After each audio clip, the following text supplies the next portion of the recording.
Hello everyone, आप सभी का देह क्लासेज में स्वागत है। जैसे कि आप लोग को पता होगा, हम जनरल साइंस के एमसीक्यूज कर रहे हैं। पहले हम लोग केमिस्ट्री कवर कर रहे हैं और अभी तक हम लोगों ने 4 वीडियो कर लिया है।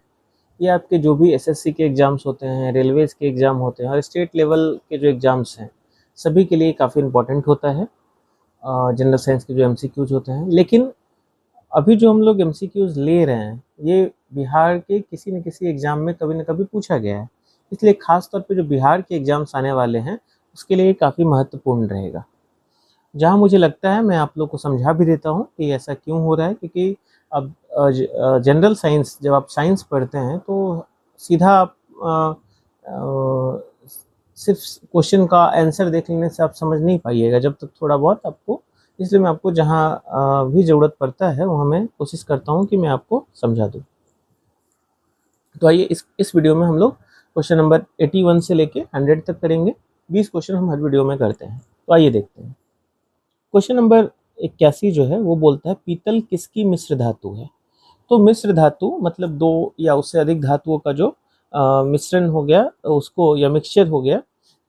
मिक्सचर नहीं बोलेंगे हम, उसको बोलेंगे दो या दो से अधिक धातु जो है उन दोनों का एक प्रॉपर जो अनुपात होता है उसमें मिश्रण बोलेंगे।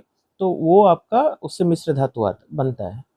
तो पीतल जो है वो तांबा और जस्ता, जिंक जिसको बोलते हैं, उसका मिश्र धातु है।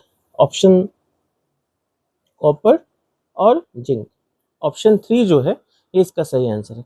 ऑप्शन 1 में जो तांबा और टिन दिया है, तांबा और टिन से कांसा बनता है। ब्रॉन्ज जो, जैसे ब्रॉन्ज मेडल जो दिया जाता है, या तीसरे पोजीशन पे जो लोग आते हैं ब्रॉन्ज मेडल उसको देते हैं, वो तांबा और टिन का बना होता है। ठीक है, तो पीतल जो है तांबा और जस्ता का होता है। ऑप्शन क्वेश्चन नंबर 82, एक तत्व का परमाणु भार बराबर होता है। तो परमाणु भार जो होता है, एटॉमिक वेट जो होता है, तो तत्व जो होता है, कोई भी एलिमेंट जो होता है, उसका नाभिक में प्रोटॉन होते हैं और न्यूट्रॉन होते हैं। इलेक्ट्रॉन तो बाहर चक्कर लगाता है। तो परमाणु भार जो होता है वो प्रोटॉन और न्यूट्रॉन की कुल संख्या के बराबर होता है। तो ऑप्शन 3 में जो दिया गया है वो उसका सही आंसर है। क्वेश्चन नंबर 83, एक रासायनिक पदार्थ जिसका इस्तेमाल मैग्नेटिक टेप की परत चढ़ाने के लिए किया जाता है, chromium sulphate, chromium phosphate, ferric oxide और सेलेनियम ऑक्साइड। तो फेरिक ऑक्साइड जो होता है उसका यूज जो है मैग्नेटिक टेप की परत चढ़ाने में किया जाता है। Option number 3। क्वेश्चन नंबर 84 बोलता है, सोने के आभूषण बनाते समय इनमें से किसे मिलाया जाता है, तांबा, पारा, प्लैटिनम, एल्युमिनियम। तो जनरली सोने का तो 24 कैरेट का आभूषण बनता नहीं है, 22 कैरेट तो कुछ ना कुछ मिक्स किया जाता है। तो या तो तांबा मिक्स करते हैं या चांदी मिक्स करते हैं। तो तांबा जो है इनमें से सही आंसर है। क्वेश्चन नंबर 85, आतिशबाजी में हरा रंग निम्न की उपस्थिति के कारण होता है, सोडियम, बेरियम, मैग्नीशियम, स्ट्रोंशियम। एक क्वेश्चन पहले इससे आया था हमारे किसी वीडियो में, उसमें ये पूछा था कि पटाखों में जो रंग आता है वो किन के कारण आता है। ऑप्शन में बेरियम और स्ट्रोंशियम था। इसमें बोला हरा रंग किसके कारण आता है। तो आप ध्यान रखिएगा, जो हम पटाखे छोड़ते हैं तो जो हरा रंग आता है वो बेरियम के कारण आता है, और लाल रंग जो होता है वो स्ट्रोंशियम के कारण आता है। तो क्वेश्चन में क्या पूछा है, हरा रंग, तो इसका सही आंसर होगा barium, option number 3। Question number 86, इनमें से कौन बेसेज की विशेषता नहीं है। बेसेज मतलब क्षार। तो लिटमस लाल हो जाता है, एसिड के साथ मिलकर लवण बनाता है, कड़वा स्वाद, पानी डालने पर हाइड्रोक्साइड आयनों का उत्पादन होता है। तो जो बेसेज होती हैं वो एसिड के साथ मिलकर लवण बनाता है, ये बात सही है। सॉल्ट बनाते हैं वो, थोड़ा उनका स्वाद कड़वा होता है, ये बात भी सही है। पानी डालने पे हाइड्रोक्साइड आयन का उत्पादन होता है, ये बात भी सही है।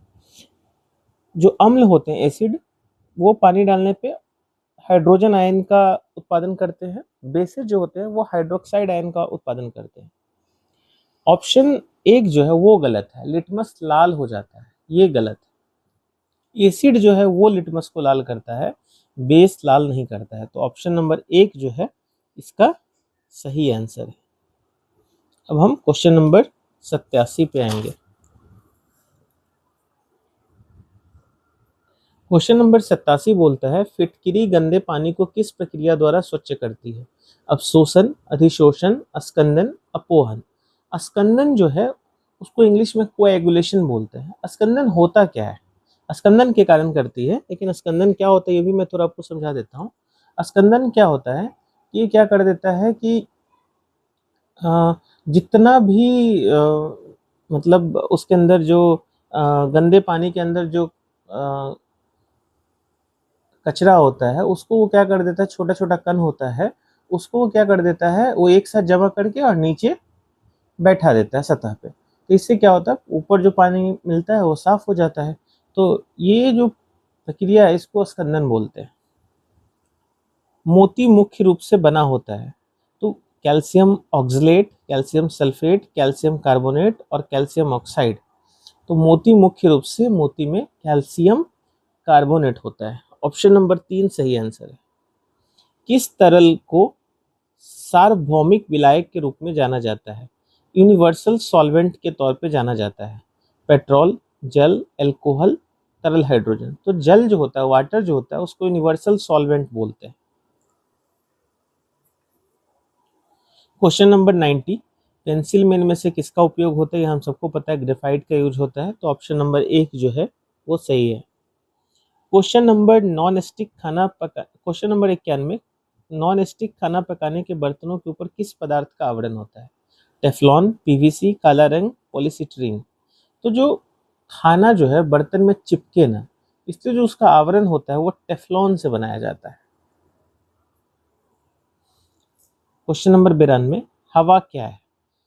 यौगिक है, तत्व है, इलेक्ट्रोलाइट है, मिश्रण है? तो हवा में क्या होता है ना, कोई एक निश्चित अनुपात में गैसेस नहीं होती है, ये मिश्रण होता है।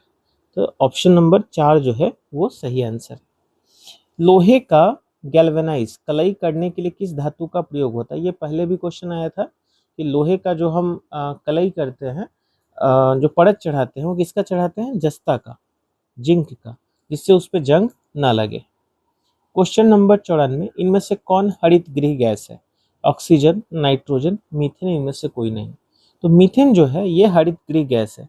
एक वीडियो में मैंने ऑलरेडी आप लोग को बताया था कि जो कार्बन डाइऑक्साइड है ये सबसे प्रमुख हरित गृह गैस है। मीथेन भी इसका एग्जाम्पल है। ओजोन भी जो होता है वो भी हरित गृह गैस है। तो ये सारे पॉइंट जो मैं आपको अलग से बता रहा हूँ इसको भी ध्यान रखेंगे, ये भी काफ़ी इंपॉर्टेंट है, इससे समझिए भी और साथ ही साथ आप इसे ध्यान से सुनिए भी। क्वेश्चन नंबर 95, जब कोयला जलता है तो रासायनिक ऊर्जा तापीय ऊर्जा में बदल जाती है, हीट ऊर्जा पैदा होता है, रासायनिक ऊर्जा को नष्ट कर दिया जाता है, उपरोक्त में से कोई नहीं। तो जब कोयला जलता है तो रासायनिक ऊर्जा क्या होती है? तापीय ऊर्जा में बदल जाती है। ऑप्शन नंबर 1 जो है वो इसका सही आंसर है। स्निग्ध हाइड्रोकार्बन किससे निकाली गई है? तो स्निग्ध हाइड्रोकार्बन का मतलब जो चिकने हाइड्रोकार्बन है, जो फैटी होते हैं। तो तेल से, पेट्रोल से, वसा से, इनमें से कोई नहीं। तो वसा से जनरली निकाले जाते हैं जो स्निग्ध हाइड्रोकार्बन है, फैटी जिसको हाइड्रोकार्बन आप बोलते हैं। क्वेश्चन नंबर 97, खारा पानी में लोहे के लवण से काला धब्बा होता है, पीला धब्बा होता है, लाल धब्बा होता है, नीला धब्बा होता है? तो यदि खारा पानी में आयरन के सॉल्ट्स होंगे, लोहे के सॉल्ट्स होंगे, तो उससे क्या होता है ना, पीला धब्बा आ जाता है। ऑप्शन नंबर 2 जो है इसका सही आंसर है। क्वेश्चन नंबर 98, सेफ्टी ग्लास को बुलेट प्रूफ ग्लास के रूप में प्रयोग किया जाता है क्योंकि उच्च तनाव को झेल लेता है, मजबूत और अग्निरोधी है, उच्च तापमान को झेल लेता है, इनमें से कोई नहीं। तो जो सेफ्टी ग्लास को बुलेट प्रूफ ग्लास के रूप में प्रयोग किया जाता है क्योंकि ये उच्च तनाव को झेल लेता है, मतलब काफी प्रेशर को भी ये झेल लेता है। ऑप्शन नंबर 1 सही आंसर है। प्राकृतिक पॉलीमर का उदाहरण है नाइलॉन, पोर्सिलेन, कार्बोहाइड्रेट्स और टेरिलीन। तो कार्बोहाइड्रेट्स जो है वो प्राकृतिक पॉलीमर का एग्जाम्पल है। ऑप्शन नंबर 3 जो है सही आंसर है। आज का लास्ट क्वेश्चन जो है, धातु डाइल्यूटेड ऑक्साइड से, धातु जो होता है, मेटल जो होता है, वो डाइल्यूटेड ऑक्साइड से क्या विस्थापित करता है, क्या हटा देता है? तो वो हाइड्रोजन को विस्थापित करता है। ये क्वेश्चन थोड़ा सा कठिन है, जिसको रिएक्शन के बारे में पता होगा वही बना पाएगा। ऐसा क्वेश्चन आ रहा है यदि एग्जाम में तो इसको आप छोड़ सकते हैं। तो ये था हमारा आज का वीडियो। उम्मीद करता हूँ कि आप लोग को पसंद आया होगा। मैं काफ़ी कंसेप्चुअली आप लोग को पढ़ाने की कोशिश कर रहा हूँ। मैं एमसीक्यू जरूर आप लोग को सॉल्व करवा रहा हूँ, लेकिन जहाँ भी मुझे लग रहा है कि कुछ कंसेप्ट आप लोग को बताना चाहिए वहाँ मैं बता रहा हूँ, और उम्मीद करता हूँ आप लोग को समझ में आ रहा होगा। तो धन्यवाद आप सभी का।